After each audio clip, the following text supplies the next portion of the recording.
Hello everyone, welcome to গল্পের বৈঠক। আমি রূপসা আবার চলে এসেছি আর একটা গল্প নিয়ে। কিছুজন তোমরা রিকোয়েস্ট করেছিলে যে প্রফেসর শঙ্কুর গল্প পড়তে, তো আজকে আমরা শুরু করছি প্রফেসর শঙ্কুর গল্প। আশা করি তোমাদের সবার ভালো লাগবে। আজকের গল্প লেখক সত্যজিৎ রায়ের লেখা প্রফেসর শঙ্কু ও আশ্চর্য পুতুল। আজ আমার জীবনে একটা স্মরণীয় দিন। সুইডিশ একাডেমি অফ সায়েন্স আজ আমাকে ডক্টর উপাধি দান করে আমার গত 5 বছরের পরিশ্রম সার্থক করল।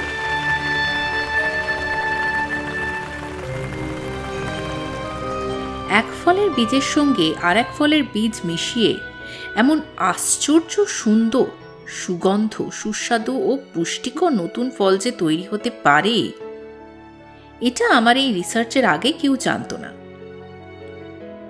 গত বছর সুইডেনের বৈজ্ঞানিক সভেনসেন আমার গিরিডির ল্যাবরেটরিতে এসে আমার ফলের নমুনা দেখে এবং চেখে একেবারে থ। দেশে ফিরে গিয়ে কাগজে লেখালেখির ফলে আমার এই আবিষ্কারের কথা বিদেশে ছড়িয়ে পড়ে। আমার আজকের এই সম্মানের জন্য সভেনসেন অনেকখানি দায়ী। তাই এখন ডায়েরি লিখতে বসে তার প্রতি মনটা কৃতজ্ঞতায় ভরে উঠছে। সুইডেনে আগে আসিনি, এসে ভালোই লাগছে। সুন্দর, পরিষ্কার পরিচ্ছন্ন দেশ।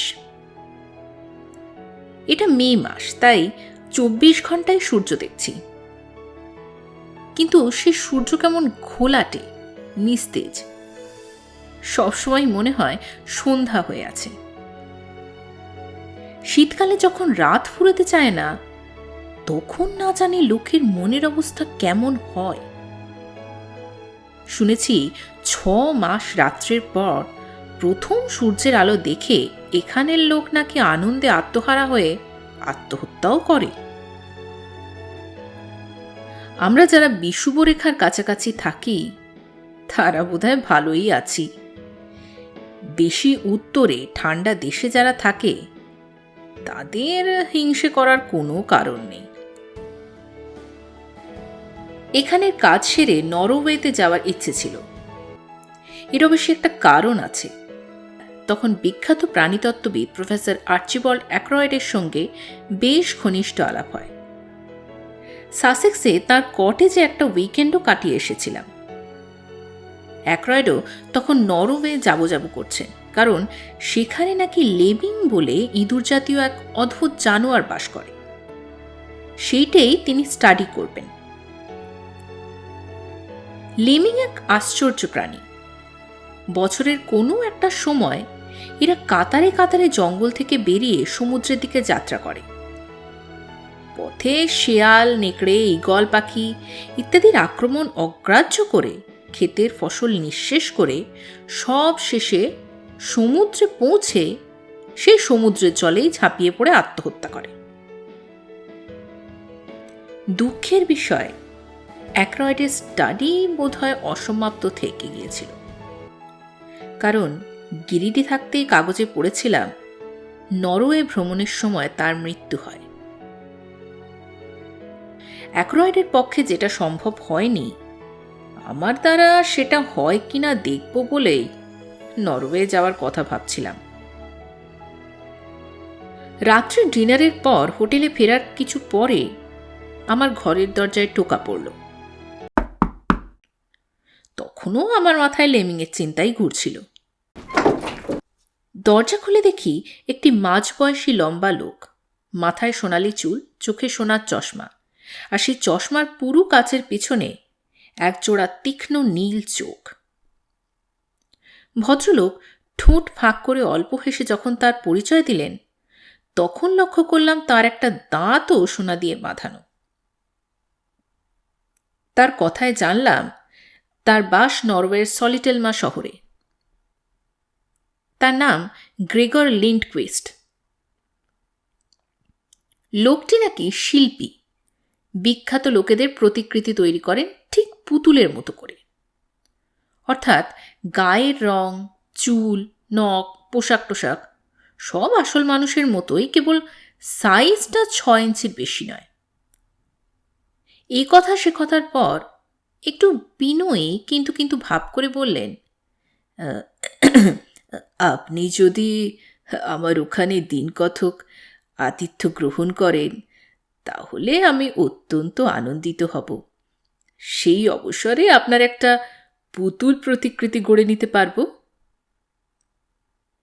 লিন্ডকুইস্ট আরও বললেন যে তার কালেকশনে নাকি কোনো বিখ্যাত ভারতীয়ের পুতুল মূর্তি নেই, এবং আমি এই প্রস্তাবে রাজি হলে নাকি তিনি নিজেকে ধন্য মনে করবেন।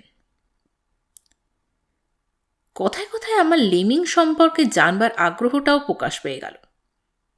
তাতে ভদ্রলোক বললেন, লেমিংয়ের সন্ধানে বন বাদারে ঘোরার আগে তিনি তার বাড়িতেই নাকি একটি লেমিং সংগ্রহ করে আমাকে দেখাতে পারবেন। এরপরে আর আমার কিছু বলার রইল না। আগামী বৃহস্পতিবার ভদ্রলোকের সঙ্গেই নরওয়ে যাত্রা করব স্থির করেছি। 17ই মে। দুদিন হলো সলিটেলমা শহরে এসছি। নরওয়ের উত্তর প্রান্তে কিওলেন উপত্যকায় এই শহরটি ভারী মনোরম। আশেপাশে তামার খনি রয়েছে, আর শহরের পশ্চিম দিকে প্রহরীর মতো দাঁড়িয়ে রয়েছে সলিটেলমা পর্বতশৃঙ্গ। 6000 ফিটের মতো হাইট। কাজেই আমাদের হিমালয়ের এক একটি শৃঙ্গের কাছে একে সামান্য টিলা বলে মনে হবে। কিন্তু নরওয়েতে এই শৃঙ্গ উচ্চতায় দ্বিতীয় স্থান অধিকার করে। লিন্ডকুইস্ট আমাকে পরম যত্নে রেখেছেন। এর বাড়ির আশেপাশে আর কোনো বাড়ি টাড়ি চোখে পড়ে না। এমনি নরওয়ে দেশটায় লোকসংখ্যা কম, তার মধ্যেও লিন্ডকুইস্ট যেন একটি জনবিরল পরিবেশ বেছেই নিয়েছে। আমার অবশ্য এতে কোনো আপত্তি নেই। আমাদের গিরিটির বাড়িটাও নিরিবিলি জায়গা বেছেই তৈরি করেছিলাম আমি। লেমিং এখনো দেখা হয়নি। 2-1 দিন সময় চেয়ে নিয়েছে লিন্ডকুইস্ট। এতেও আপত্তি নেই, কারণ আমি হাতে কিছুটা সময় নিয়েই দেশ ছেড়েছি। আপাতত বিশ্রামের প্রয়োজন। ট্রাউট মাছ খাচ্ছি আর খুব ভালো চিজ খাচ্ছি। সব মিলিয়ে বেশ আরামে আছি। তবে লিন্ডকুইস্টের একটা বাতিক মাঝে মাঝে কেমন যেন অস্বস্তি সৃষ্টি করে। সে আমার দিকে প্রায় একদৃষ্টে চেয়ে থাকে। কথা বলার সময় চাওয়াটা অস্বাভাবিক নয়, কিন্তু যখন দুজনে চুপচাপ বসে থাকি তখনও মাঝে মাঝে অনুভব করি যে সে স্থির দৃষ্টিতে আমার মুখের দিকে চেয়ে আছে। আজ সকালে এর কারণটা জিজ্ঞেস না করে পারলাম না।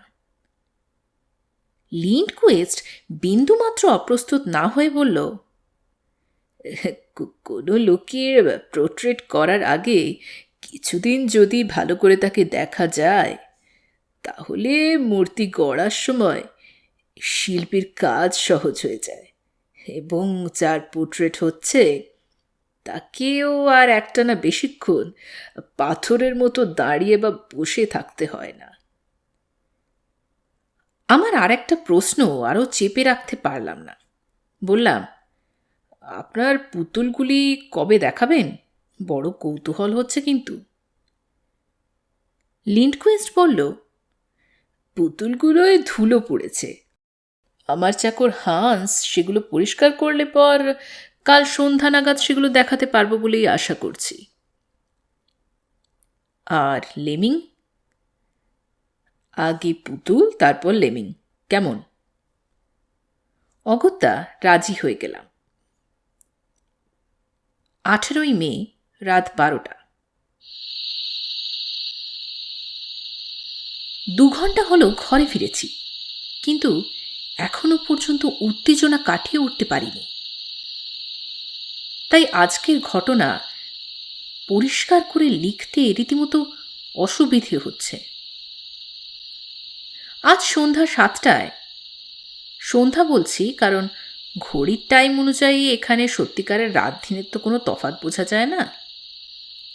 যাই হোক, আজ সন্ধ্যা 7টায় লিন্ডকুইস্ট তার বৈঠকখানায় একটা গোপন দরজা খুলে একটা ঘোরানো সিঁড়ি দিয়ে আমাকে মাটির নিচে একটা ঘরে নিয়ে গিয়ে তার পুতুলগুলো দেখালো। আমি এরকম আশ্চর্য জিনিস আর কখনো দেখিনি। টেবিলের উপর রাখা কাচের আবরণে ঢাকা যে জিনিসগুলি দেখলাম, সেগুলিকে পুতুল বলতে বেশ দ্বিধাবোধ করছে। আসল মানুষের সঙ্গে এদের তফাৎ কেবলেই যে সেগুলো নিষ্প্রাণ এবং এদের কোনোটাই 6 ইঞ্চির বেশি লম্বা নয়। মোটামুটি বলা যেতে পারে যে আসল মানুষের যা আয়তন, এগুলি তার 10 ভাগের 1 ভাগ। সব শুদ্ধ 6টি পুতুল রয়েছে, সবই নামকরা লোকে, যদিও এদের সকলের চেহারার সঙ্গে আমার আগে পরিচয় ছিল না। যাদের দেখে চিনলাম তাদের মধ্যে রয়েছে ফরাসি ভূপর্যটক আরি ক্লেমো আর negro champion boxer Bob Sleeman. আর 6 নম্বর কাঁচের খাঁচায় যে পুতুলটি কালো চশমা পরে ডান হাত কোটের পকেটের ভিতর ঢুকিয়ে দাঁড়িয়ে আছেন, তিনি হলেন পরলোকগত ব্রিটিশ প্রাণীতত্ত্ববিদ ও আমার বন্ধু আর্চিবল্ড অ্যাক্রয়েড। 6 বছর আগে লেমিংয়ের সন্ধানে ঘুরতে ঘুরতে নরওয়েতেই যার মৃত্যু হয়। অ্যাক্রয়েডের পুতুল দেখেই বুঝতে পারলাম পোর্ট্রেট হিসেবে এগুলি কি আশ্চর্য রকম নিখুঁত। শুধু যে মোটামুটি তার চেহারা মিলেছে তা নয়, এগুলো এমন পদার্থ দিয়ে তৈরি যাতে নাকি মাথার চুল, গায়ের চামড়া, চোখের তারা সবই একেবারে জীবন্ত বলে মনে হয়। এই শেষ পুতুলটি দেখে তো নিঃশ্বাস বন্ধ হবার জোগাড়। অ্যাক্রয়েডের সামনে আমাকে এমনভাবে দাঁড়িয়ে থাকতে দেখে লিন্ডকুইস্ট জিজ্ঞাসা করল, কি হলো, একে চেনো নাকি?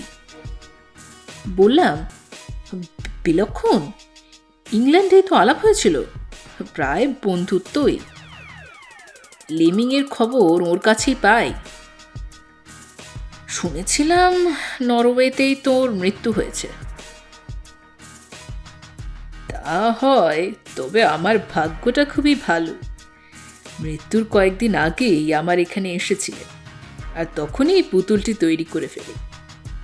যাদের পুতুল দেখছো তাদের সকলেই আমার বাড়িতে থেকে আমাকে সিটিং দিয়ে গেছে। গুপ্ত ঘরটা থেকে ঘোরানো সিঁড়ি দিয়ে উপরে ওঠার সময় লিন্ডকুইস্ট বলল, পরশু থেকে তোমার পোর্ট্রেটের কাজ শুরু করব। আমি ঘরে বসে বসে ডায়েরি লিখছি, আর অ্যাক্রয়েডের সেই হাসি হাসি মুখটা আমার মনে পড়ছে। কোনো মানুষের পক্ষে যে এমন পুতুল তৈরি করা সম্ভব হতে পারে, এটা আমি কল্পনাও করতে পারিনি। লিন্ডকুইস্ট লোকটা শুধু কি শিল্পী, না বৈজ্ঞানিকও বটে? কি উপাদান দিয়েও পুতুলগুলি গড়ে যাতে চোখ, নখ, চামড়া, চুল এত আশ্চর্য রকম স্বাভাবিক বলে মনে হয়? আশা করি আমার মূর্তিটিও আমার সামনেই গড়বে, যাতে মাল মশলা নিজের চোখে দেখার একটা সুযোগ হবে। কাল সকালে বরং কে বিষয়ে 2-1 প্রশ্ন করে দেখব, দেখি না কি বলে।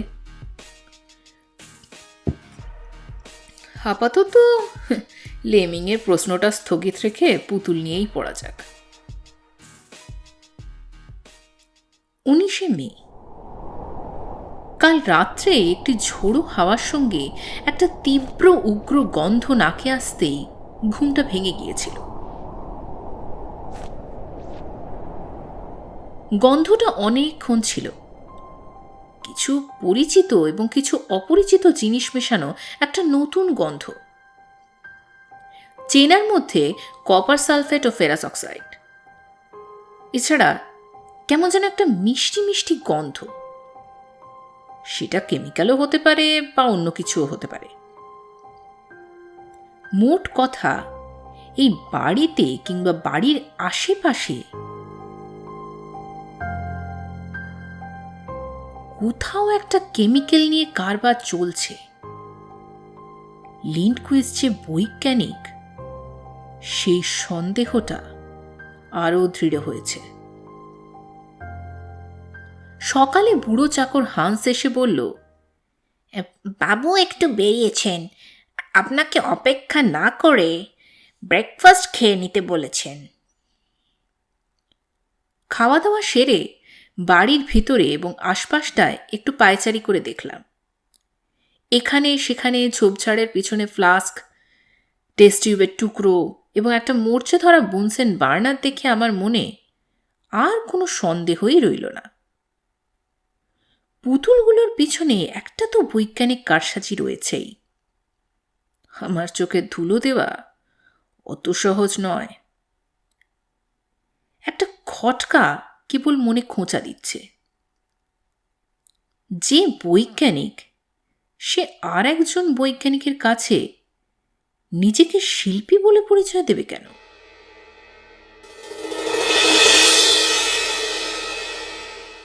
9:30 নাগাদ যখন ঘরে ফিরছি, তখনও লিন্ডকুইস্টের দেখা নেই। হান্সকে জিজ্ঞাসা করাতে সে তার ফেরার টাইম কিছুই বলতে পারল না। একা ঘরে বসে থাকতে থাকতে মাথায় একটা বদ বুদ্ধি এলো। দিনের বেলা পুতুলগুলোকে আর একবার দেখে আসতে পারলে কেমন হয়। গুপ্ত ঘরের দরজাটা খোলার একটা সংকেত আছে। দরজার হাতলটা কিছুক্ষণ এদিক ওদিক ঘুরিয়ে তারপর সেটাকে একটা টান দিলেই সেটা খুলে যায়। গতকাল লিন্ডকুইস্ট হাতলটা নিয়ে কবার ডান দিকে কবার বাম দিকে ঘুরিয়ে তারপর টানটা দিয়েছিল, সেটা আমি মনে মনে মুখস্থ করে রেখেছিলাম। সাধারণ লোকের পক্ষে অবশ্যই এই কাজটা সম্ভব হতো না। হান্সকে ডেকে বললাম, আমার একটা জরুরি টেলিগ্রাম পাঠানো দরকার, তুমি কাজটা করে দিতে পারো? আমার ঠান্ডা দেশে এসে একটু হাঁপ ধরেছে, এতটা পথ হাঁটতে ভরসা পাচ্ছি না। হান্স অবশ্যই তৎক্ষণাৎ রাজি হয়ে গেল এবং আমিও আমার বাড়ির চাকর প্রহ্লাদের নামে একটা আজগুবি টেলিগ্রাম লিখে হান্সকে টাকা দিয়ে পাঠিয়ে দিলাম। হান্স রওনা হওয়ার পর আরও 5 মিনিট অপেক্ষা করে আমি বাড়ির গেটের বাইরে গিয়ে রাস্তায় দাঁড়ালাম। এদিক ওদিক চাইলে বহু দূর অবধি দেখা যায়। লিন্ডকুইস্টের কোনো চিহ্ন দেখলাম না। বুঝলাম সে ফিরলেও মিনিট 15 আগে নয়। ভেতরে ফিরে এসে গুপ্ত দরজায় গিয়ে মুখস্থ মাফিক হাতলটা এদিক ওদিক ঘোরানো শুরু করলাম। যথাসময়ে একটা খট শব্দে দরজাটা খুলে গেল।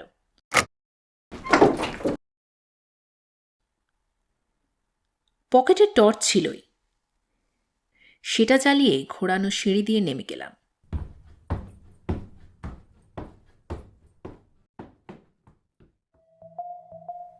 গুপ্ত ঘরে পৌঁছে একটা করে কাচের খাঁচাগুলোর ওপর আলো ফেলে ফেলে দেখতে শুরু করলাম। কালকের চেয়ে কোনো বিশেষ তফাৎ চোখে পড়ল না। 1 নম্বরে সেই ইটালীয় গায়ক, নাম বোধ হয় মারিও বাতিস্তা।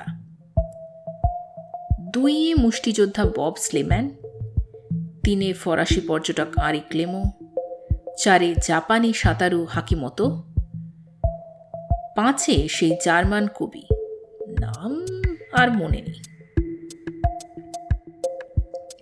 আর 6 আমার বন্ধু অ্যাক্রয়েড। আমি টর্চটা নিয়ে অ্যাক্রয়েডের খাঁচার দিকে এগিয়ে গেলাম। খাঁচাগুলি বেশ, এরকম জিনিস এর আগে কখনো দেখিনি।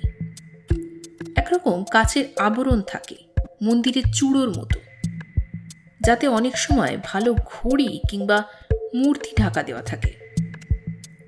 এই কতকটা সেই রকম, কিন্তু তফাতেই যে এতে আবার একটা দরজা আছে এবং তাতে কবজা এবং চাবি লাগানোর বন্দোবস্ত আছে। অবশ্যই ইচ্ছা করলে পুরো ঢাকনাটাই হাত দিয়ে তুলে ফেলা যায়। আমি কাচের সঙ্গে প্রায় মুখ লাগিয়ে দিয়ে অ্যাক্রয়েডের পুতুলটা দেখতে লাগলাম। দেখতে দেখতে মনে হলো গতকালের ভঙ্গির সঙ্গে যেন সামান্য একটু তফাৎ। কালকে যেন ডান হাতটা পকেটের মধ্যে আরেকটু বেশি ঢোকানো মনে হয়েছিল। তাই কি না আমার চোখের ভুল? এমনও তো হতে পারে যে পুতুলগুলির অঙ্গ প্রত্যঙ্গ নাড়ানোর ব্যবস্থা করা আছে। লিন্ডকুইস্টই হয়তো মাঝে মাঝে দরজা খুলে তাদের দাঁড়াবার ভঙ্গিটা একটু বদল করে দেয়, কিংবা হয়তো পুতুলগুলোকে ঝাড়পোছ করার সময় হাত পা একটু নড়ে যায়। একবার খুলে পরীক্ষা করে দেখলে কেমন হয়। কিন্তু অ্যাক্রয়েডের পুতুলটায় হাত দিতে কেমন জানি সংকোচ বোধ হলো। তাই জাপানি সাঁতারুর পুতুলের ঢাকনাটা খুলে সেটা আস্তে আস্তে হাতে তুলে নিলাম। নিয়েই বুঝলাম যে হাত পা নাড়ানোর কোনো উপায় লিন্ডকুইস্ট রাখেনি। পুতুলগুলো একেবারেই অসাড় এবং অনড়। কাচের ঢাকনা চাপা দিয়ে ঘোরানো সিঁড়ি দিয়ে উঠে গুপ্ত দরজা বন্ধ করে নিজের ঘরে ফিরে এলাম।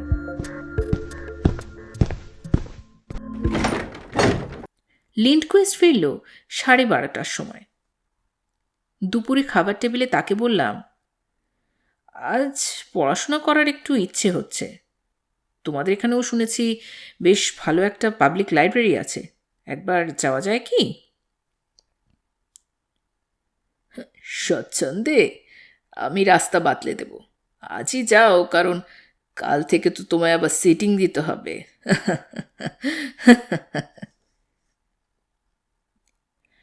আমি বিশ্রাম না করেই বেরিয়ে পড়লাম। মনের মধ্যে কেমন জানি একটা অস্পষ্ট সন্দেহ উঁকি মারছিল। সেই কারণেই কিছু পুরনো খবরের কাগজ ঘাঁটার দরকার হয়ে পড়েছিল। 3.5 ঘন্টা লাইব্রেরিতে বসে লন্ডন টাইমস কাগজের ফাইল ঘেঁটে মনে গভীর সন্দেহ, উত্তেজনা ও উদ্বেগ নিয়ে বাড়ি ফিরলাম। 2 বছর আগের 11 সেপ্টেম্বরের টাইমস কাগজে আর্চিবাল্ড অ্যাক্রয়েডের মৃত্যু সংবাদ পড়ে জানতে পারলাম যে অ্যাক্রয়েড কিভাবে, কোথায় মারা গিয়েছিলেন তা জানা যায়নি। নরওয়ে ভ্রমণকালে তিনি নিখোঁজ হয়ে যান। তাকে শেষ দেখা গিয়েছিল ফিওর্ড পরিভ্রমণের উদ্দেশ্যে একটি নৌকোয় চাপতে। সেই নৌকোটির কোনো খোঁজ পাওয়া যায়নি। কাজেই ধরে নেওয়া হয়েছিল যে নৌকোডুবির ফলেই অ্যাক্রয়েডের মৃত্যু ঘটে। বব স্লিম্যান, হাকিমোতো ও আরিক ক্লেমোর মৃত্যু সংবাদও পড়লাম। এরা সকলেই ইউরোপে নিখোঁজ হয়েছেন এবং সকলকেই অনেক অনুসন্ধানের পর মৃত বলেই ধরে নেওয়া হয়েছিল।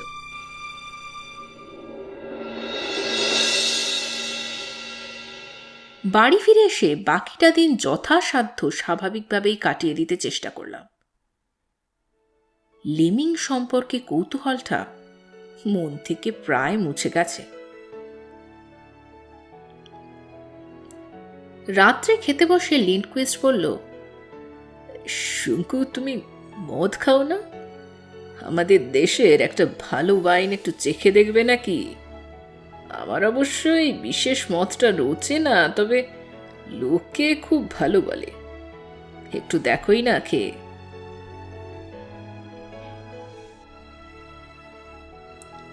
পাছে লিন্ডকুইস্টের মনে আমার সন্দেহ সম্পর্কে কোনো সন্দেহ জাগে, তাই আপত্তি করলাম না। লিন্ডকুইস্ট খানিকটা মদ গ্লাসে ঢেলে দিল।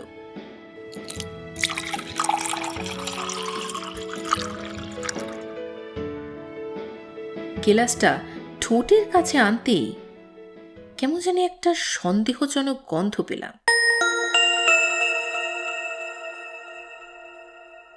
তাও সামান্য খানিকটা চুমুক দিয়ে সেটাকে ন্যাপকিনে ফেলে দিয়ে বললাম,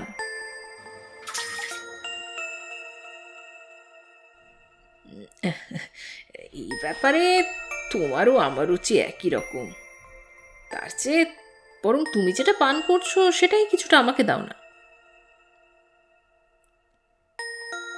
লিন্ডকুইস্ট যে মদের মধ্যে ঘুমের ওষুধ দিচ্ছিল এ বিষয়ে আমার কোনো সন্দেহ নেই। তবে অভিসন্ধিটা আমার কাছে ক্রমশ স্পষ্ট হয়ে আসছে। আজ রাতটা যে করে হোক জেগে থেকে ও কি করে সেটা দেখতে হবে।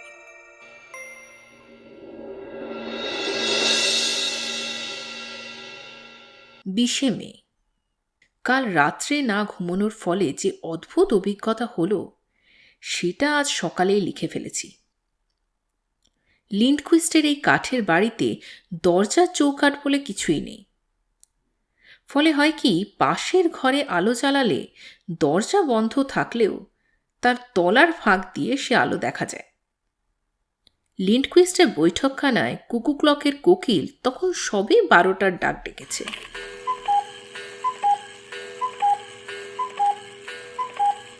আমি আমার সেই ঘুম তাড়ানি ট্যাবলেটটা না খেয়েও তখনও দিব্যি জেগে বসে আছি, কারণ মনে কেমন জানি দৃঢ় বিশ্বাস হয়েছে যে রাত্রে একটা কিছু ঘটবেই। এমন সময় আমার বন্ধ দরজার তলা দিয়ে আলো দেখলাম।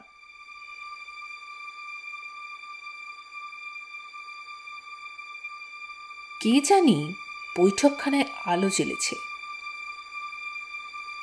কিছুক্ষণ সব চুপচাপ, তারপরে একটা পরিচিত খুঁত শব্দ শুনতে পেলাম। এবার বৈঠকখানার বাতিটা নিভে গেল। আমি মিনিটখানেক চুপ করে থেকে মোজা পায়ে আস্তে আস্তে আমার দরজার দিকে এগিয়ে গিয়ে সেটা ইঞ্চিখানেক ফাঁক করে চোখ লাগিয়ে এদিক ওদিকে দেখে নিলাম।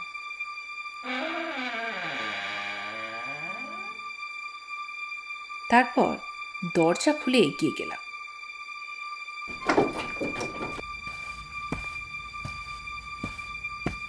গুপ্ত দরজার দিকে গিয়ে দেখি দরজা খোলা। বিপদের আশঙ্কা সত্ত্বেও তখন একটা অদম্য বৈজ্ঞানিক কৌতূহল আমাকে পেয়ে বসেছে। আমি দরজা খুলে ভিতরে ঢুকে সিঁড়ি দিয়ে নামতে শুরু করলাম।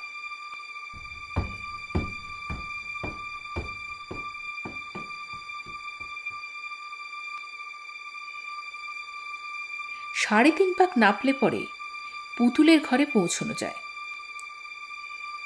3 পাকের শুরুতেই একটা অদ্ভুত শব্দ আমার কানে এলো।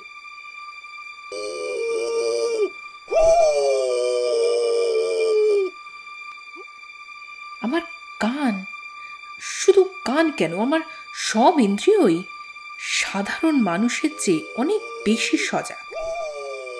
তবুও এই শব্দটা এতই নতুন যে এটা চিনতে আমার বেশ কিছুটা সময় লেগে গেল। অবশেষে হঠাৎ চিনতে পেরে বিস্ময় এবং আতঙ্কে আমার রক্ত হিম হয়ে গেল। এই হলো মানুষের চিৎকার, কিন্তু গলার স্বরটা সাধারণ মানুষের চেয়ে অনেক অনেক গুণে তীক্ষ্ণ ও মিহি।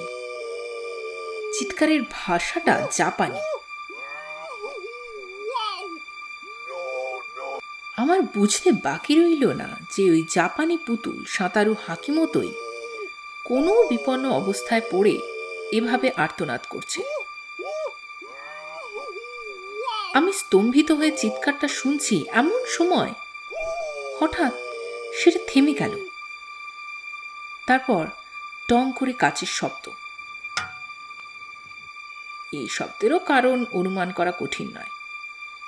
কাচের খাঁচার দরজা বন্ধ হওয়ার শব্দ এটা।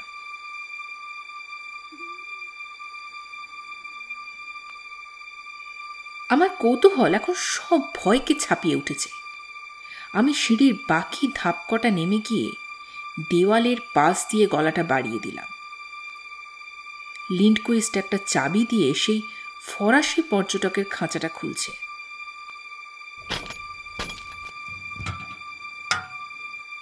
তারপর হাত ঢুকিয়ে মুঠো করে পুতুলটাকে বাইরে বের করে এনে তার গায়ে বাঁ হাত দিয়ে কি যেন একটা ঠেকাতেই পুতুলটা হাত পা ছুটতে আরম্ভ করলো। তারপর শুরু হলো ক্ষীণ মিহি সুরে আর্তনাদ।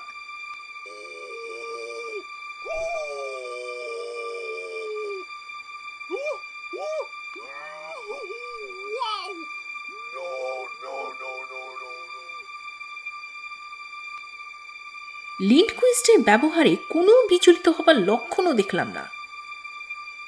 সে আর্তনাদ অগ্রাহ্য করে একটা ছোট্ট ড্রপার দিয়ে পুতুলের হাঁ করা মুখে কি যেন পুরে দিচ্ছে। আস্তে আস্তে পুতুলের হাত পা ছোড়া থেমে গেল। তারপর লিন্ডকুইস্ট আগের সেই প্রথম জিনিসটা পুতুলের গায়ে ঠেকাতেই সেটার হাত পা অসাড় হয়ে আগের অবস্থায় চলে এলো। লিন্ডকুইস্ট সেটাকে খাঁচার মধ্যে পুরে দাঁড় করিয়ে দরজা বন্ধ করে চাবি দিয়ে দিল।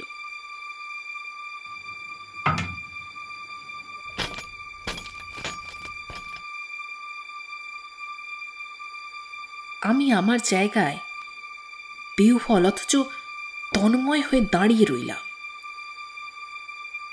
তার পিছনে 10 হাতের মধ্যে যে আমি দাঁড়িয়ে রয়েছি সেটা লিন্ডকুইস্টের খেয়ালই হলো না। এরপরে অ্যাক্রয়েডের পালা। উন্মাদ বৈজ্ঞানিকের হাতের মুঠোয় অ্যাক্রয়েডের শোচনীয় অবস্থা দেখে আমার ক্রোধ ও উত্তেজনা সংবরণ করা কঠিন হচ্ছিল। এমন সময় হঠাৎ দেখলাম অ্যাক্রয়েডের ছটফটানি থেমে গেল। এত দূর থেকেও মনে হলো তার মাথাটা যেন আমারই দিকে ঘোরানো। তারপর পরিষ্কার মার্জিত ইংরেজি উচ্চারণে অতি কষ্টে মিহি চিৎকার এলো, শঙ্কু, তুমি কি করছো এখানে? পালাও, পালাও! পুতুলের মুখে আমার নাম শোনা মাত্র লিন্ডকুইস্ট বিদ্যুৎ বেগে সিঁড়ির দিকে দৃষ্টি ঘোরাতেই আমিও ঘুরে 3-4 সিঁড়ি একসঙ্গে উঠে বৈঠকখানা পেরিয়ে ঊর্ধ্বশ্বাসে আমার ঘরে ঢুকে দরজা বন্ধ করে দিলাম। কিন্তু আশ্চর্য, লিন্ডকুইস্ট আর আমার ঘরের দিকে এলো না। এখন সকাল 9টা। ব্রেকফাস্টের জন্য আমার ডাক পড়ে। এটাও বুঝতে পেরেছি যে আর ডাক পড়বে না। আমার ঘরের দরজা বাইরে থেকে বন্ধ করে দেওয়া হয়েছে।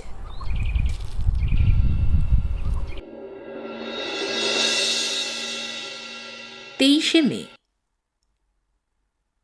কালকের ঘটনার পর 24 ঘন্টা কেটে গেল। এখনো লিন্ডকুইস্টের দেখা নেই। আমার ঘরে কিছু ফল রাখা ছিল আর আমার সঙ্গে কিছু বিস্কুট ছিল। এছাড়া কাল রাত থেকে কিছুই খাওয়া হয়নি। খিদের সঙ্গে সঙ্গে শরীরে একটা অবসাদও এসে পড়েছে। কাল রাত্রে সব বিদঘুটে স্বপ্ন দেখেছি। তার মধ্যে একটাতে দেখলাম ইঁদুরের মতো দেখতে একটা অতিকায় জানোয়ার আমার জানালা দিয়ে ঘরে ঢুকতে চেষ্টা করছে। তারপর একটা বিস্ফোরণের শব্দ আর একটা বিকট চিৎকারে ঘুম ভেঙে গেল।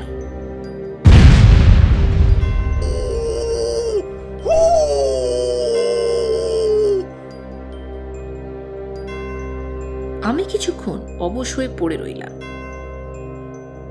তখন থেকেই ঘরে একটা গন্ধ পাচ্ছি। এখন বুঝতে পারছি সেটা আসছে আমার ফায়ার প্লেসের ভেতর থেকে। চিমনি দিয়ে গন্ধটা ঘরে ঢুকছে।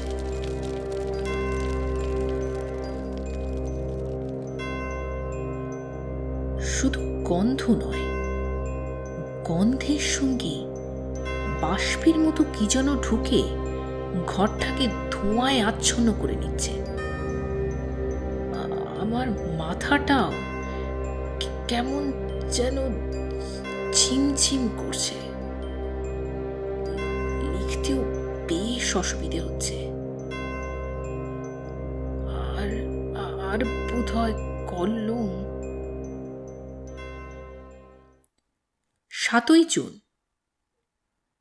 আমি সুস্থ আছি বলবো না, তবে বেঁচে যে আছি এটাই বা কি কম আশ্চর্যের কথা।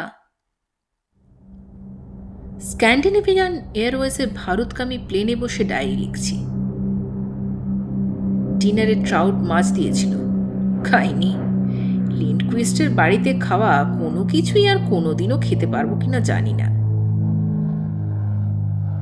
সলিটেলমার পুরো ঘটনাটা মন থেকে চিরকালের জন্য মুছে ফেলার কোনো বৈজ্ঞানিক উপায় আছে কি না সেটা গিরিডিতে গিয়ে ভেবে দেখতে হবে। যাই হোক, আপাতত ঘটনাটা আমার এই ডায়েরিতে লিখে রাখি, কারণ এই ধরনের পৈশাচিক কাণ্ড কারখানার একটা বিবরণ দেওয়া থাকলে আর কিছু না হোক ভবিষ্যতে একটা ওয়ার্নিংয়ের কাজ তো করতে পারে। আমার 23 মের বিবরণে ধোঁয়া আর গন্ধের কথা বলেছিলাম।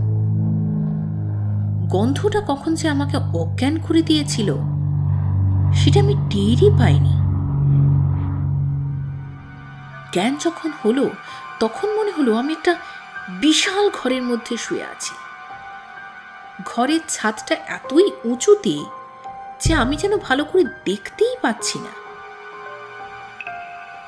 প্রথমে মনে হলো আমি হয়তো কোনো গির্জার ভেতরে রয়েছি, কিন্তু তারপর ভালো করে দেখতে দেখতে ছাদের কড়ি বর্গাগুলো চোখে পড়ল, আর সেগুলো কেমন যেন চেনা চেনা মনে হলো। যে জিনিসটার উপর শুয়ে আছি সেটা পিঠের তলায় কেমন নরম নরম মনে হচ্ছিল, তবে সেটা বিছানা নয়, কারণ সেটা স্থির থাকছিল না। তন্দ্রার ভাবটা কেটে গেলে আমার মাথাটা একটু ডান দিকে ঘোরাতেই একটা তীব্র আলোয় আমার চোখটা প্রায় ঝলসে গেল। সেই আলোটাও যেন অস্থির, মাঝে মাঝে আমার চোখে পড়ছে, মাঝে মাঝে সরে যাচ্ছে। একবার আলোটা সরে গিয়ে আমার চোখটা কিছুক্ষণ রেস্ট পাওয়াতে সব ব্যাপারটা বুঝতে পারলাম। আলো দুটো আসছিল বিরাট গোল কাঁচ থেকে রিফ্লেক্টেড হয়ে। কাচের পিছনে জল করছে দুটো মসৃণ নীল চক্র, তার মাঝখানে আবার অপেক্ষাকৃত ছোট দুটি কালো চক্র।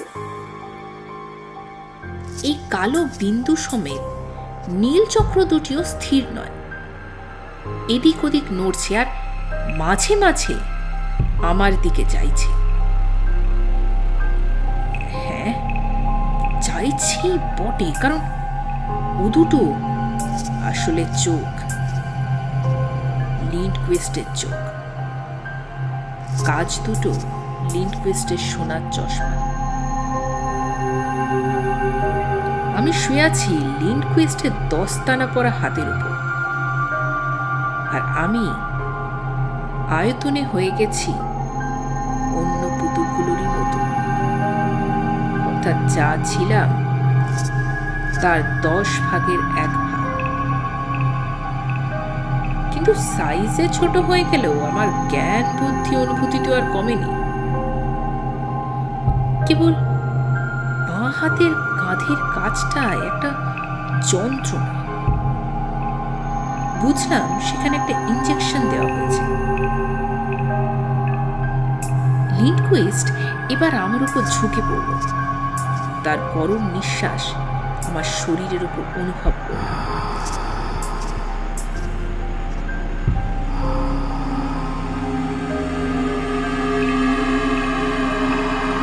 এইবার তার ঠোঁটটা ফাঁক হতে সোনার দাঁতটা ঝলমল করে উঠল, সঙ্গে সঙ্গে মদের গন্ধ আর উত্তপ্ত হাওয়া।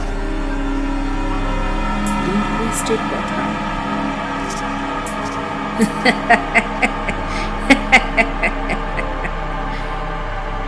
আমার হবিটা বলো তো শঙ্কু, বেশ নতুন ধরনের নয় কি? লোকে ডাক টিকিট জমায়, দেশলাইয়ের লেবেল জমায়, পুরনো টাকা জমায়, অটোগ্রাফের খাতায় লোকের সই জমায়, আর আমি বাছাই করে দেশ বিদেশের বিখ্যাত লোকেদের ধরে ধরে তাদের পুতুল করে কাছের ঢাকনা ঢেকে রেখে দিই।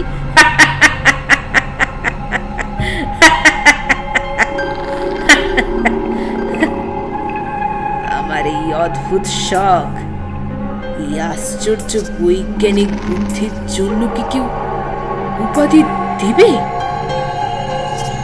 কেউ না। তুমি বলবে একজন বৈজ্ঞানিক তো আমার সংগ্রহে রয়েছে, তাহলে আর তোমাকে রাখা কেন? আসলে কি জানো, বৈজ্ঞানিক বলে তোমাকে রাখছি না, রাখছি ভারতীয় বলে। বিখ্যাত ভারতীয় আর চট করে ঘরের কাছে কোথায় পাবো বলো? নরওয়েতেই বা আর কজন আসবে? আমার এই আস্তানায় তো সকলে সবসময় আসতেই চায় না, যেমন তুমি এলে। লিন্ডকুইস্ট দম নেবার জন্য একটু থামল, তারপর জিভ দিয়ে ঠোঁট চেটে বলল, আমার সবচেয়ে বড় গুণ কি জানো? আমি খুন করি না। এরা আসলে জ্যান্ত রয়েছে। দিনের বেলা ইলেকট্রিক শক দিয়ে এদের অসাড় করে রেখে দিই, রাত 12টায় আবার শক দিয়ে জাগিয়ে ড্রপার দিয়ে খাইয়ে দিই। প্রয়োজন হলে তখন এদের সঙ্গে কথাবার্তাও বলি। তবু আফসোস এই যে এরা এত নির্ভাবনায় থেকেও কেউই খুশি থাকতে পারছে না। জ্ঞান হলে সব কটাই আমাকে বাঁচাও, আমাকে উদ্ধার করো এসব বলে চেঁচাতে থাকে।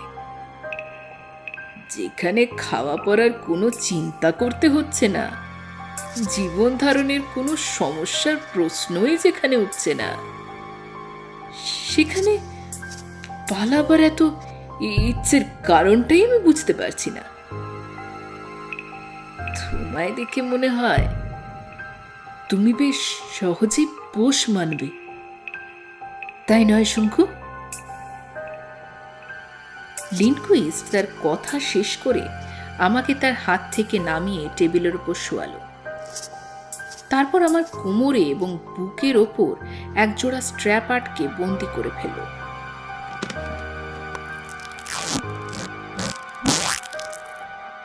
আমি আপত্তি বা গায়ের জোর দেখানোর কোনো চেষ্টাই করলাম না, কারণ আমি জানতাম যে তাতে কোনো ফলই হবে না। এখন যেটা দরকার সেটা হচ্ছে মাথাটাকে ঠান্ডা রাখা, এবং আমার এই ক্ষুদে অবস্থায় কেবল বুদ্ধি খাটিয়ে কিভাবে লিন্ডকুইস্টকে শায়েস্তা করা যায় সেইটা ভেবে স্থির কর। লিন্ডকুইস্ট বলেছে যে ক্ষুদে মানুষকে অসাড় পুতুলে পরিণত করতে হলে ইলেকট্রিকের শক দিতে হয়। আমাকে কিন্তু ইলেকট্রিকের শক দিয়ে লিন্ডকুইস্ট বিশেষ সুবিধে করতে পারবে বলে মনে হয় না, কারণ আমার গেঞ্জির নিচে আমার সেই কার্বোথিনের পাতলা জামাটা রয়েছে। সেবার গিরিডিতে ঝড়ের মধ্যে আমার বাগানে গাছের চারাগুলো বাঁচাতে গিয়ে কাছাকাছি একটা তাল গাছে বাজ পড়ায় আমি অজ্ঞান হয়ে গিয়েছিলাম। তারপরে এই জামাটা আবিষ্কার করি এবং 24 ঘন্টা পরে থাকি। লিন্ডকুইস্ট আমাকে শোয়ানো অবস্থায় রেখে ঘরের অন্যদিকে চলে গেল। এবারে দেখলাম ঘরের আলোটা হঠাৎ নিভে গেল। তারপর একটা কাঠের টেবিল টানার শব্দ পেলাম। তারপর কাচের ঠুংঠাং আওয়াজ।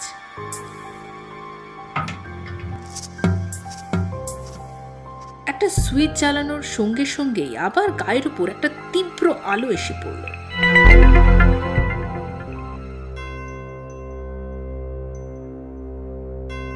তারপর দেখলাম লিন্ডকুইস্টের চশমার ঝলসানি। লিন্ডকুইস্ট আমার দিকে এগিয়ে আসছে। এবার তার দৈত্যের মতো হাতটা নেমে এলো আমার দিকে। তাতে একটা ইলেকট্রিকের তার লক্ষ্য করলাম। লিন্ডকুইস্টের ঠোঁটের কোণে একটা বিশ্রী হাসি। এবার তার ঠোঁট দুটো ফাঁক হয়ে আবার সোনার দাঁতটা দেখা গেল, আর চাপা কর্কশ্বরে কথা এলো, এসো বাছা ধন, আমার 7 নম্বরের পুতুল, এসো। ইলেকট্রিকের তার সমেত লিন্ডকুইস্টের ডান হাতটা আমার সমস্ত শরীরটাকে আচ্ছাদন করে ফেলল। আমার স্নায়ুর ভিতর একটা সামান্য শিহরণে বুঝতে পারলাম যে লিন্ডকুইস্ট তারটা আমার গায়ে ঠেকিয়েছে। প্রায় 5 সেকেন্ড সে তারটাকে এইভাবে ঠেকিয়ে রেখে তারপর সেটাকে সরিয়ে নিল। আমি মটকা মেরে মরার মতো পড়ে রইলাম। ঘরের বাতি জ্বলে উঠল। লিন্ডকুইস্ট আমার স্ট্র্যাপগুলো আলগা করে দিয়ে আমাকে হাতে তুলে নিল। আমি হাত পাগুলোকে টান করে রইলাম, যেন পুতুল হয়ে গেছি। লিন্ডকুইস্ট আমাকে একটা নতুন টেবিলের ওপর নতুন কাচের খাঁচার মধ্যে রেখে খাঁচার দরজায় চাবি দিয়ে গেল।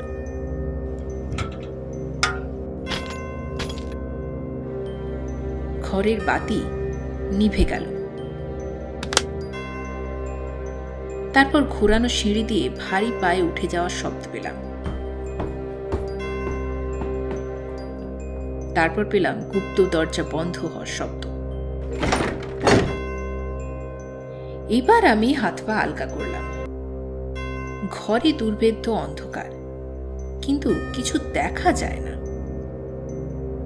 আমি হেঁটে একটু এগিয়ে যেতেই কাঁচের দেওয়ালের সামনে পড়লাম। হাত দিয়ে ঠেলে দেখি সেটা রীতিমতো ভারী, এক চুলও নড়ানো সম্ভব নয়। কাছের গায়ে ঠেস দিয়ে বসে ভাবতে আরম্ভ করলাম। নরওয়েজীয় বুনো শেয়ালের ডাক শোনা যাচ্ছে মাঝে মাঝে।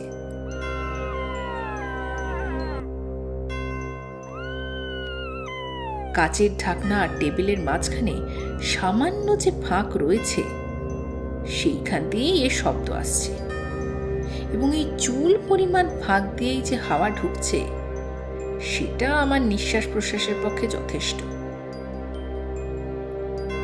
উপরে বৈঠকখানা থেকে কুকু ক্লকের শব্দ শুনলাম।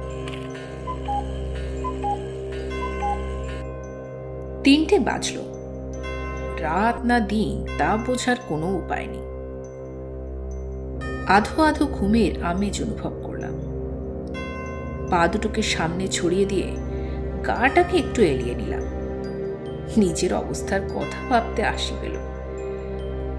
আমি ত্রিলোকেশ্বর শঙ্কু, সুইডিশ একাডেমি অফ সায়েন্স কর্তৃক সম্মানিত বিশ্ববিখ্যাত বাঙালি বৈজ্ঞানিক। আজ একজন নরওয়েজীয় পাগলের হাতে পুতুল অবস্থায় বন্দী। গিরিডির কথা খুব মনে পড়ছে। উশ্রী নদী, খান্ডুলি পাহাড়, আমার বাড়ি, আমার বেড়াল নিউটন, চাকর প্রহ্লাদ, আমার ল্যাবরেটরি, আমার বাগানের উত্তর দিকে সেই গোলুঞ্চ গাছ, আমার কত অসমাপ্ত কাজ, কত গবেষণা, কত। ওটা কিসের শব্দ?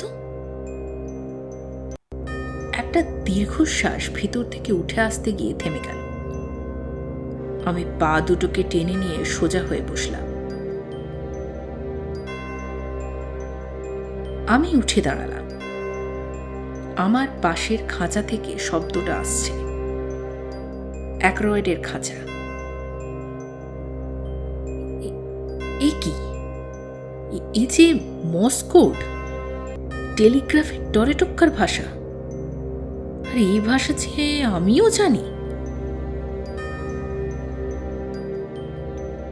আমিও কাচের গায়ে হাত ঠুকে জানালাম, আবার বলো।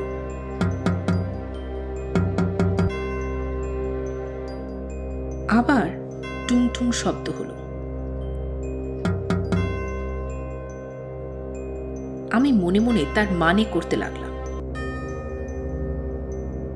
অ্যাক্রয়েড বলল, আমারও কার্বোথিনের পোশাক, আমি পুতুল সেজে আছি। তুমি যেদিন এলে দেখে আনন্দ হলো, কিন্তু ভয় হলো বলে প্রকাশ করিনি। আমিও টুং টুং করলাম। দ্বিতীয় দিন যখন একা ছিলাম। একা এসেছিলে? দেখিনি, বোধহয় ঘুমিয়েছিলাম। দাঁড়িয়ে ঘুমানো অভ্যেস করেছি। সেদিন রাত্রে আর থাকতে পারলাম না, চেঁচাতে বাধ্য হলাম। কদিন আছো এখানে? 2 বছর, আমার মৃত্যুর সময় থেকে। অনেক দেখেছি 2 বছরে, অনেক অনেক জেনেছি, অনেক ভেবেছি। এবার বোধ হয় পালাবার সুযোগ এসেছে। মানুষ হয়ে না পুতুল? মানুষ। ওষুধ আছে, কাল রাত্রে খাবার সময় প্রস্তুত থেকো। আজ ক্লান্ত, হাত অবশ, ঘুমোবো। Good night. আমি ধীরে ধীরে কাচে টোকা মেরে গুড নাইট জানিয়ে দিলাম।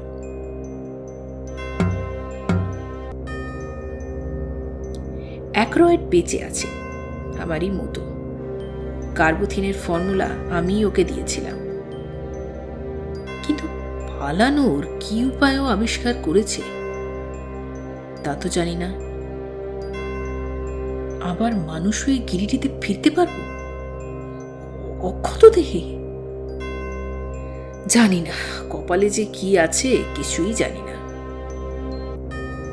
ভাবতে ভাবতে আমারও কখন ঘুম এসে গিয়েছিল। ঘুম ভাঙার পরেও বাকি সময়টা অন্ধকারে কাছে ঠেস দিয়ে বসে কাটিয়েছি। কুকুর ক্লকটা অনেকবার বেজেছে। প্রথম সময় খেয়াল রেখেছিলাম, তারপর আর রাখিনি। অবশেষে এক সময় রাত 12টা বাজল।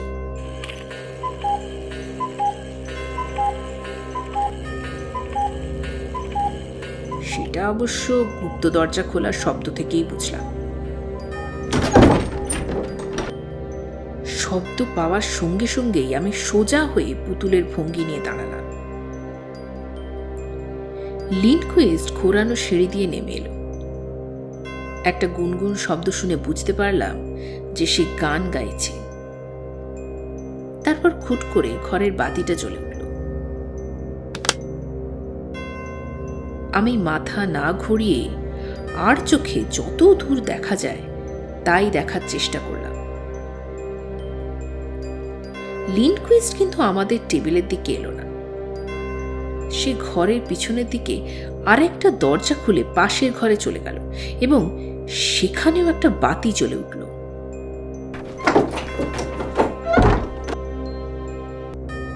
আমি আবার আরেকটু সাহস করে অ্যাক্রয়েডের দিকে চাইলাম। অ্যাক্রয়েড আমায় দেখে একটু হাসল। তারপর ডান পকেটে ঢোকানো হাতটা আস্তে আস্তে বার করল। তারপর হাতটা আমার দিকে তুলে ধরল। দেখি তার হাতে ছোট্ট একটা 1/2 ইঞ্চি লম্বা ইনজেকশন দেওয়া সিরিঞ্জ। অ্যাক্রয়েডের এর পরের কাজ আরো বিস্ময়কর। সে সিরিঞ্জটা পকেটে পুরে তার কাঁচা দরজার দিকে এগিয়ে গিয়ে চাবির গর্তের মধ্যে হাত ঢুকিয়ে একটু নাড়াচাড়া করতে দরজাটা খুলে গেল।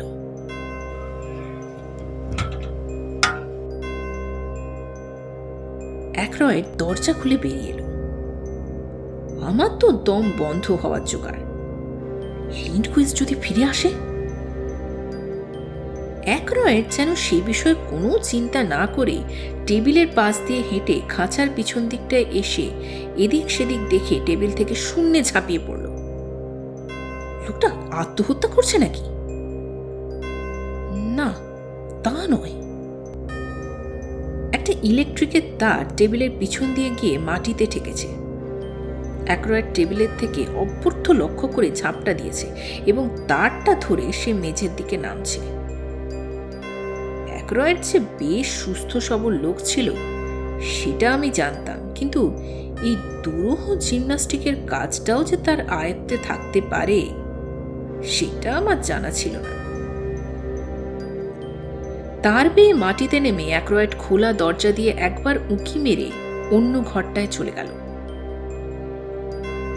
ঘরটা থেকে যে একটা অদ্ভুত আওয়াজ আসছে সেটা আমি এতক্ষণ লক্ষ্য করিনি, এবার শুনতে পেলাম।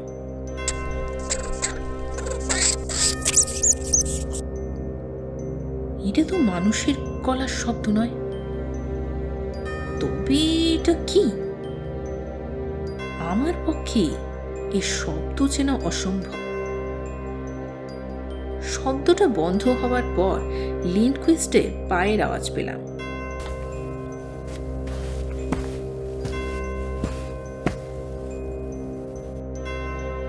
সে বাতি নিভিয়ে আমাদের ঘরটায় ফিরে এলো। দরজাটার সামনে 1 নম্বর খাঁচা। লিন্ডকুইস্ট চাবি বার করে খাঁচার দরজা খুলে ইতালীয় গায়ক বাতিস্তাকে নিয়ে ব্যস্ত হয়ে পড়ল। আমি কাঠের মতো দাঁড়িয়ে আর চোখে একবার লিন্ডকুইস্টের দিকে আর একবার পাশের ঘরের দরজাটার দিকে চাইতে লাগলাম। যথারীতি বাতিস্তার চিৎকার হলো। অ্যাক্রয়েড পাশের ঘরে কি করছে না করছে ভেবে ঠাহর করতে চেষ্টা করছি, এমন সময় হঠাৎ পাশের ঘরের দরজাটা খুলে গেল এবং সঙ্গে সঙ্গে তার 6 ফুট লম্বা দেহ নিয়ে ঝড়ের মতো প্রবেশ করে আমার বন্ধু অ্যাক্রয়েড লম্ফ দিয়ে এগিয়ে এসে লিন্ডকুইস্টের উপর ঝাঁপিয়ে পড়ল। আমি খাঁচার মধ্যে বন্দী, তার উপর দৈর্ঘ্যে মাত্র 6 ইঞ্চি। অ্যাক্রয়েডকে যে সাহায্য করব তার কোনো উপায় নেই, কিন্তু কয়েক মুহূর্তের মধ্যেই বুঝলাম যে অ্যাক্রয়েডের সাহায্যের কোনো প্রয়োজন নেই। লিন্ডকুইস্টের সাধের 1 নম্বরের পুতুল হাতে থাকাতে প্রথমত সেইটিকে পাশে সরিয়ে রাখতে রাখতে অ্যাক্রয়েডটাকে জাপটে ধরে ফেলল। লিন্ডকুইস্ট কিছু করতে পারার আগেই দেখি অ্যাক্রয়েড একটা সিরিঞ্জ নিয়ে নরওয়েজের বাঁ হাতের কোটের আস্তিনের ওপর দিয়েছে প্রচন্ড একটা খোঁচা।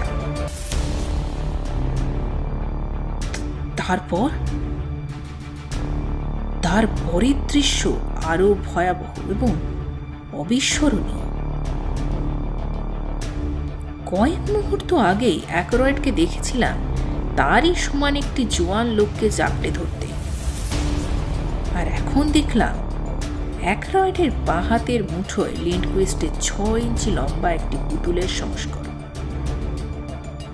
অ্যাক্রয়েড অবজ্ঞা ভরে পুতুলটিকে টেবিলের ওপর ফেলে দিয়ে তার গায়ে বৈদ্যুতিক তারটা ঠেকিয়ে সেটাকে অসাড় করে দিল। তারপর আমার খাঁচার দিকে এসে কাছের ঢাকনা তুলে ফেলে তার পকেট থেকে সেই ছোট্ট 1/2 ইঞ্চি সিরিঞ্জটা বার করে আমায় দিয়ে বলল, এত ছোট জিনিসটা তুমি ভালো করে হ্যান্ডেল করতে পারবে, এটা নিয়ে ফেলো। আমি আর দ্বিরুক্তি না করে ইঞ্জেকশনটা নিয়ে নিজের আয়তনে ফিরে এলাম। কিন্তু এই ওষুধ অ্যাক্রয়েড পেল কি করে? প্রশ্ন করতে অ্যাক্রয়েড আমার কাঁধে হাত দিয়ে আমাকে পাশের ঘরে নিয়ে গেল। সুইচ টিপতেই ঘরে আলো জ্বলে উঠল। ঘরের মাঝখানে প্রায় ছাদ অব্দি উঁচু একটা বিরাট কাচের খাঁচা। পাশের ঘরের পুতুলের খাঁচার মতোই দেখতে, কিন্তু ভিতরে বিখ্যাত মানুষের বদলে রয়েছে একটি অতিকায় ইঁদুর জাতীয় জানোয়ার। আমি পরম বিস্ময়ে অসাড় জন্তুটির দিক থেকে অ্যাক্রয়েডের দিকে চাইতে সে বলল, বোধহয় অনুমান করতে পারছো জানোয়ারটা কি? এটা লেমিংয়ের একটা অতিকায় সংস্করণ। আসল লেমিং এর চেয়ে 10 গুণে ছোট। কিছুদিন থেকে লিন্ডকুইস্ট এই নিয়ে এক্সপেরিমেন্ট করছে। বড় জিনিসের ছোট সংস্করণের মতো ছোট জিনিসের বড় সংস্করণ জমিয়ে রাখার শখ হয়েছিল বোধহয়। সফল যে হয়েছে সেটা কালকেই জানতে পেরেছিলাম হান্সের সঙ্গে লিন্ডকুইস্টের কথাবার্তা থেকে। এবং ওই ওষুধই যে আমাদের আসল চেহারায় ফিরিয়ে আনতে পারবে এটা তখনই আন্দাজ করেছিলাম। আমি অন্যান্য পুতুলগুলো দেখিয়ে বললাম, এদের কি হবে? অ্যাক্রয়েড মাথা নেড়ে বলল, এদের তো কালো দিনের জামা ছিল না, তাই এরা মানুষ অবস্থায় আর বাঁচতে পারবে না। এদের মৃত বলেই ধরে নেওয়া যেতে পারে। চলো যাওয়া যাক। আমরা ঘোরানো সিঁড়ির দিকে রওনা দিলাম। অ্যাক্রয়েডকে গম্ভীর দেখে কেমন জানি সন্দেহ লাগলো। জিজ্ঞেস করলাম, তুমি দেশে ফিরে যাবে? অ্যাক্রয়েড দীর্ঘশ্বাস ফেলে বলল, আমার স্মৃতিসভা হয়ে গেছে তা জানো? আমার স্ত্রী বিধবার পোশাক পরেছে। আমার নামে আমার টাকা থেকে একটা স্কলারশিপ পর্যন্ত দেওয়া হয়েছে। এই অবস্থায় দেশে ফিরে যাওয়াটা কি একটু বেখাপ্পা হবে না? তাহলে তুমি কি করবে? একটা কাজ অসমাপ্ত রয়ে গেছে। লেমিংদের সঙ্গে এখনো ভালো করে পরিচয়ই হয়নি। আর কয়েকদিন পরেই ওদের সমুদ্র যাত্রা শুরু হবে। আমিও সেই দলে ভিড়ে পড়বো ভাবছি। একটা সামান্য প্রাণী যদি নির্ভয়ে সমুদ্রের জলে ঝাঁপিয়ে পড়তে পারে, তো আমি পারবো না কেন?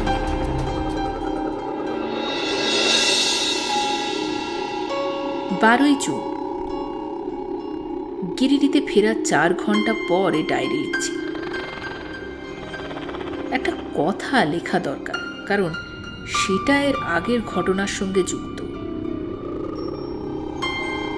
ফিরে আসার পর থেকে লক্ষ্য করছিলাম আমার চাকর প্রহ্লাদ আমার দিকে বারবার কেমন যেন সন্দিগ্ধ দৃষ্টিতে চেয়ে দেখছে। এখন তার কারণটা বুঝতে পেরেছি। আমার যে জুতোটা গিরিডিতে রেখে গিয়েছিলাম সেটা পরতে গিয়ে দেখি পায়ে ছোট হচ্ছে। তারপর কালো কোটটা পরতে গিয়ে দেখি আস্তিনটা সামান্য ছোট। তখন আমার হাইটটা মাপতেই ব্যাপারটা পরিষ্কার হয়ে গেল। লিন্ডকুইস্টের ওষুধ আমাকে ঠিক আগের আয়তনে ফিরিয়ে না এনে আমাকে আগের চেয়ে 2 ইঞ্চি লম্বা করে দিয়েছে।